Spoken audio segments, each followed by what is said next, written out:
we were set back by unscrupulous black contractors who robbed us, let us down, took our money, didn't do the work, robbed the school, stole from the school, fixed one thing while they destroyed something else. So then finally, I decided I'm going to go ahead and give white folks a try. So I called an HVAC company that I had met with when we first purchased the school. He came in and he got the 2 HVAC units that we purchased a year ago, sitting in storage for a whole year. He had them on the school within 48 hours. I had waited 4 years for black people. The white man did it in 2 days. HVAC is in. We got air, we got heat, but they got to put some final things on there so we can pass inspection. Once they do that, all we have to do is paint and clean and buff the floors, and we ready for the grand opening. Wow. So we at the final stage. I am so introduce the second gentleman that sits in the room. His name is Mr. Umar, and hold on, because I am so used to saying another name, I have to remember. It's not Mr. Dr. Umar Johnson anymore. No. It's Dr. Umar IFATUNDE. Correct, Mama. Now, he comes with a whole lot of alphabets after his name as well. Not the ones that you hear highlighted in the news a lot lately, but the ones that are PhDs.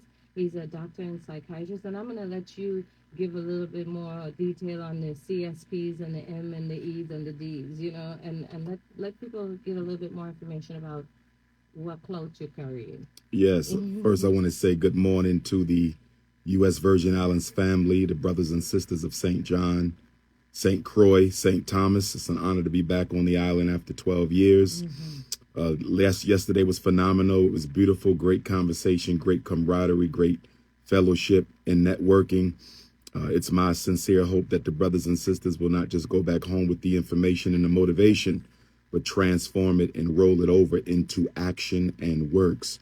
We as a people have always been profound with our philosophy and profound with our ideology, but we have not been profound with our creations. We need institutions and we need solutions. And so I'm hoping that, you know, my message here yesterday, my being here yesterday, has served as a catalyst for brothers and sisters to rally around Brother Smokey and all other good works that are going on in the island. When I look at the Virgin Islands, 4 things come to mind. Number 1, psychologically speaking, it is the apathy and inertia of the people. We are too comfortable being on the bottom. We are too comfortable being exploited. We are too comfortable being oppressed. And we are too comfortable having non-African people dictate our fate. So that's the psychological observation. The economic observation is that non-African people are using this island as a haven for their wealth. They're using this island as an opportunity to accumulate wealth. You know, as I go around the island, I see the Arabs and the various corporations and businesses that they run, the Europeans, obviously, and their domination of the formal financial structure. And then you see the East Indians who are able to build their economic fortunes off of the black U.S. Virgin Island people. But I'm not seeing that same type of economic fortune being cast on our people. So we need an economic revolution. We need an economic transformation, and we need an economic black print. After the economics, I look at the agriculture, which is a problem throughout the Caribbean, and I would dare say throughout the African world. Coming all the way from St. John's all the way over to the mother continent, our food is coming to us by non-African people. And not only is that food coming to us from non-African people, it's coming from groups that are actually hostile to the best interests of African people. So we need an agricultural program, an agricultural platform, an agricultural agenda. No people can dare claim to be free if their food is coming from another group. And lastly, I would say the final issue is corruption. And of course, this is a touchy topic, but it's one that has to be articulated. I think that there are members of the government, and I have not thoroughly studied them individually, so I want to be respectful to them all, but there's no way that Europeans could be having their way on this island. There's no way that your youth unemployment rate is as high as it is. There's no way that your incarceration rate is as high as it is. And then you look at the cost for goods and services that have mushroomed since COVID, and you have to wonder, is the government complicit with the European, with the Asian, with the Arab financial sector? Are they complicit in the exploitation of black people here in the Virgin Islands? Because I'm not seeing much done towards price control. I'm not seeing much done to give Black people economic opportunities to build small and large scale businesses that can compete with those owned by the Asians as well as the Arabs and the Europeans. So what exactly is the government doing to stop this entire island from being confiscated by non-African people? That's exactly the question many of us have. I have a question for Mr. Omar, if I may. Why did you change your name? Actually, my name was given to me, I want to say 12 years ago. My first visit to the Oyotunji African village in Sheldon, South Carolina, which is about 15 minutes from Beaufort. I was invited there by a veteran of the U.S. Marine Corps to offer a community lecture. And unbeknownst to me at the time, he said, we're going to stop by an African village that I had never heard of, which is the Oyotunji African village. And if anyone wants to learn more about Oyotunji, they can go to oyotunji.org. That's oyotunji.org. It is the only authentic and traditional African village in the continental United States, recognized to be such by Ile Ife in Nigeria. And so when I got to the village, the chief there, Chief Olaitan, rest in paradise, he joined the ancestors a few years ago. But I asked them for a spiritual divination, which is what we call a dafa in Yoruba culture. And so he gave me the dafa, and then he said, you have to get an African name, which he did not choose. So in communication with the oracle, Orunmila, who's the divinity of destiny in European culture, the name Ifatunde came. And so then he said, you need a last name. And so once again, in consultation with the oracle, Oguntade came. So Ifatunde Oguntade is the full name. Ifatunde means destiny has returned. And Oguntade means Ogun wears the crown. And Ogun is the divinity of power and war.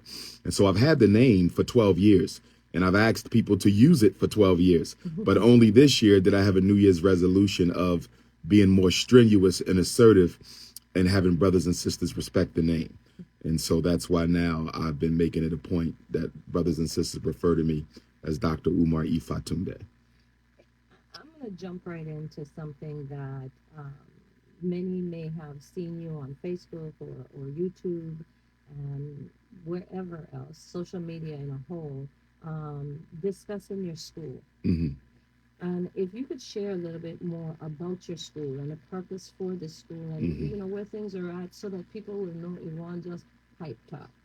Yes. A brief history on the school. During the spring of 2014, an associate of mine gave me a phone call, and he told me that the HBCU St. Paul's College in Lawrenceville, Virginia had come up for auction.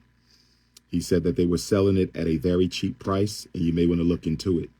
Prior to that phone call, I had been hosting a quarterly meeting of the minds in the Seven Cities Tidewater area of Virginia.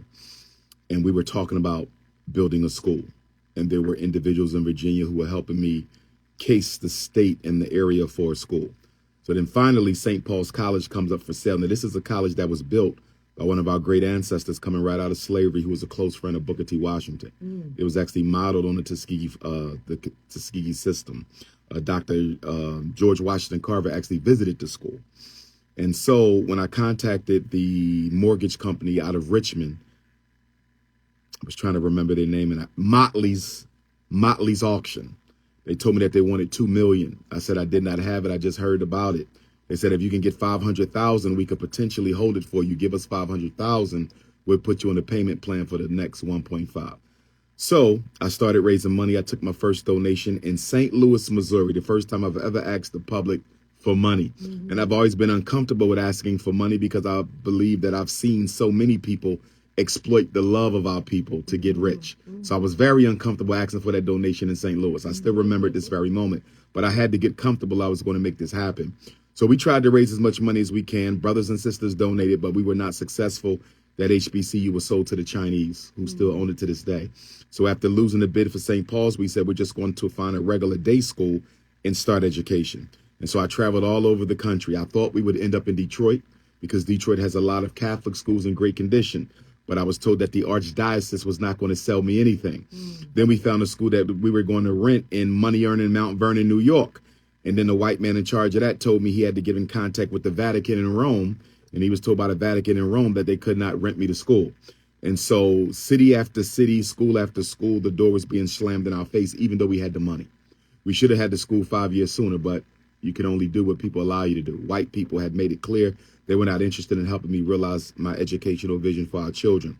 So finally, in 2017, I come back from my annual group tour to Africa, Benin, Togo, and Ghana. And then I'm on my way to the Nat Turner celebration, which we celebrate every August the 21st, which is the anniversary of the Turner War.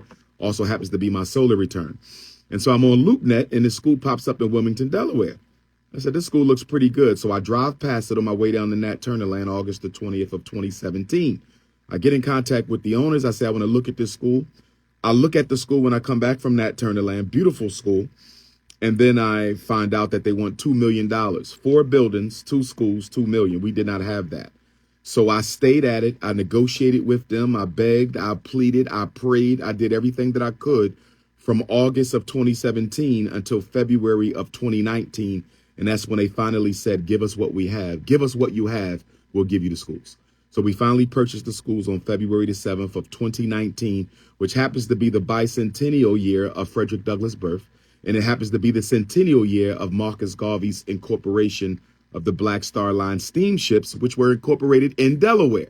So I took that as a very positive sign that we were meant to be here. From 2019 until September the 10th of 2022, we were set back by unscrupulous Black contractors who robbed us, let us down, took our money, didn't do the work, robbed the school, stole from the school, fixed one thing while they destroyed something else. We just suffered at the hands of our own people who were interested in money, not interested in us getting the school done.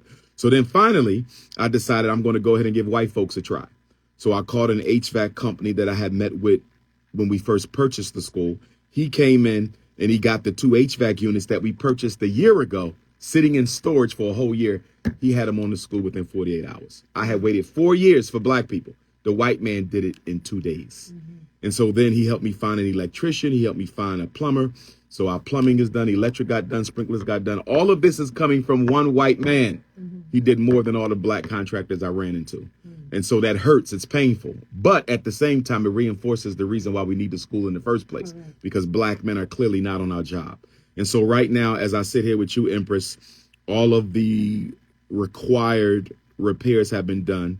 The sprinkler system repaired and inspected, plumbing repaired and inspected, electric repaired and inspected, burglar alarms repaired and inspected. The only thing left now is to put the final touches on the HVAC. HVAC is in. We got air, we got heat, but they got to put some final things on it so we can pass inspection. Once they do that, all we have to do is paint and clean and buff the floors, and we ready for the grand opening. So we at the final stage. I am so, you have no idea how impressed I am, not just in what you've accomplished, but the magnitude, the magnitude and what you've been able to do, and the people that you're rallying together with that as well. But it's a book that you wrote, and if you could tell us a little bit more about that book. I can read from this card, but it'll probably be a little easier if you just tell it. Yes, indeed. My first book, Psychoacademic Holocaust, The Special Education and ADHD Wars Against Black Boys, I released that book in March of 2013, right after I earned my doctorate in 2012. So that book was therapeutic because it was something that I decided to reward myself with after going through 8 grueling years of racism towards earning my doctorate in clinical psychology. But after I wrote the first book, I saw that there were still some questions parents had. So I said, you're gonna have to break this down a lot more so parents can really digest it. So the first book was more of a tour de force of how the miseducation machine operates. The second book, Black Parent Advocate, The Art of War for Dealing with America's Public and Charter Schools, is more of an intervention manual. So parents can go into that book and find their specific concern, their specific problem as it relates to IEP, autism, learning disability, speech and language, pledging the flag, discipline, classroom racism, report card grades, standardized testing, evaluations, you name it. And they can go straight to the section that's most relevant for them. I provide them with a letter. All they have to do is reproduce it, send it into the school. So let's say the school wants to evaluate your child for a reading disability. You don't believe your child has that reading disability. Go to that chapter in the book, read the background on the issue, because we need to be aware, Oh, right. and then reproduce my letter, send it into the school. Let's say your child is in special ed. They need special ed, but they're not getting a quality service. Go to that chapter in the book that deals with children who need it, but are not getting what they need. Reproduce that letter, send it into the school. So this book is as easy as it can get because you don't have to formulate your own letter. I give you the letter. Find the problem, find the letter, change the name, send it in. So I'm very proud of this book because I think it's going to be even more helpful than the first one. Well, I think so too. And the reason I ain't getting on is kind of jump up in that line quick enough. I should have brought more copies They were though. gone. Yes. Before you could say, here they are, there was a line already Yes, there. yes. And I really want to say a big applaud to those who took the time to spend their money that Yes, way, yes. to utilize those tools within our community. Absolutely. It's important that we are able to sound our voice for those especially that can't sound their own. Absolutely. And being our youth and elderly, that's Yes, exactly where it yes. starts. And at some point, I want to come back and do a training for St. Thomas and St. Croix.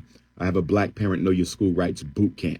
It's from 8 to 8. It's 12 hours. We can cut it if we need to, but you really need the 12 hours where we go through everything you need to effectively advocate for that child. We go through the disabilities, the IEP process, the evaluation process, the 504, the educational amendments. We go through autism, the learning disability, the intellectual disability, the emotional disturbance. I literally give you everything I can give you in 12 hours. And if you master that information, it comes with a packet of information.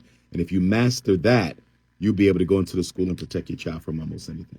Good. And I am sure there are many who are interested in learning more about what you have to say in that. And perhaps that training is something that can happen sooner than Yes, later. yes. As those arrangements are made through whichever platform you are able to do so, we would like to be able to promote that and Yes. advertise that and let Yes. the people know what's going on. There were many who did not know of you being here yesterday. Okay. Might be because you didn't come on my show first. Why didn't I come on her show first, Baba Exactly. Smokey?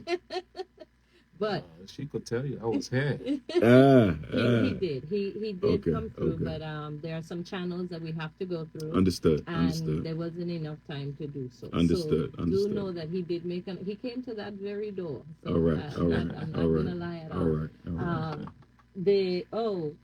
Caller, please call back. That was an accident. I do have the phones ringing off the hook here. I have another caller I just put on hold. I didn't know if you were interested in answering any questions. Sure. Why not? Why not? All right. And let me also give your audience my cell number in case they want to reach out to me by text message. Don't call me. I don't answer the phone. Text message or WhatsApp. And that number is 215-989-9858. Again, that is 215-989-9858. That's not on your bookmark.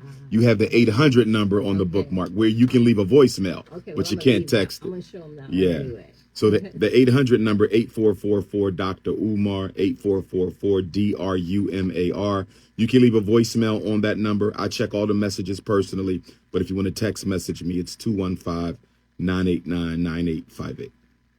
So do that a little slower, please. 215-989-9858. 58. And I'm going to just put this up on my Facebook Yes, as well, yes. so that others can see, those who can't write as fast as you speak. Like Yes. me. All right, cool. Let's go to the first caller. Good morning, caller. Welcome. I'll turn it up a little bit. Yes, it is. Yes, it is. You missed out, brother. You missed out. But don't worry. St. Croix gonna get their shit. He just said all the time. Turn it up. Great point. Great point. And to your point, I would say that there are two global agendas for African people. The one is to make us landless. The first agenda is to make us landless, and the second agenda is to make us lifeless. There is a very serious agenda to make Black people propertyless, to eliminate us as landowners anywhere on the earth. And this is why here in the Virgin Islands, you have to get organized on a grassroots level to stop the illegal confiscation of Black-owned lands by parasitic European corporations and individuals who come down from America and cherry-pick properties, particularly those that are going through the probate process. We have a lot of black people here in the Virgin Islands who cannot afford decent, adequate legal representation as they fight to hold on to the property that's been in their families for decades. And these white folks are coming with money, and many of them fearful that they will lose the property in court are simply selling it out of fear for a couple pennies to white folks who will turn around and make millions off of it. But that's happening all over the world. In Barbados, I see it. In Guadeloupe, I saw it. In Jamaica, I saw it. Even in Africa, we're seeing how the Chinese and the East Indians and the Arabs are coming in and buying large plots of land. Land is not a renewable resource. Once it is gone, and we do not get it back. We have to learn how to stop selling our land, and we have to learn how to responsibly make sure the taxes are taken care of so we don't get put in a position where we have to lose the land. That's one. And number two, there's a global African depopulation agenda. The LGBTQ is a part of this. COVID is a part of this. Poor health care and nutrition is a part of this. Crime, poverty, and homelessness is a part of this. They want to wipe African people off the face of the earth. And of course, that's not something that can be done overnight. And I'm not sure if it can be done at all, but I definitely think they can make a serious dent in the population of African people if we keep on swallowing these vaccinations and swallowing this propaganda that's coming to us from the Western powers. Thank you. Good morning, caller. Welcome. Good morning.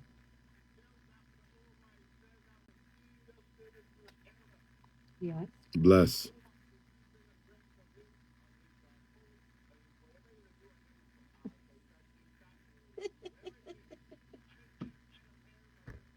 Yes, sir.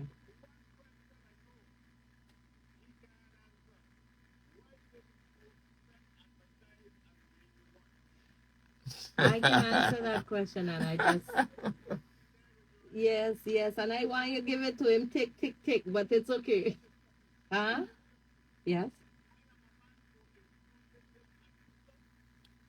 Let me tell you something, Mr. Thomas. This isn't one organization, is not one event, is not going to define, based on what he said, my relationship with 1,000. You understand? Know exactly what he is saying.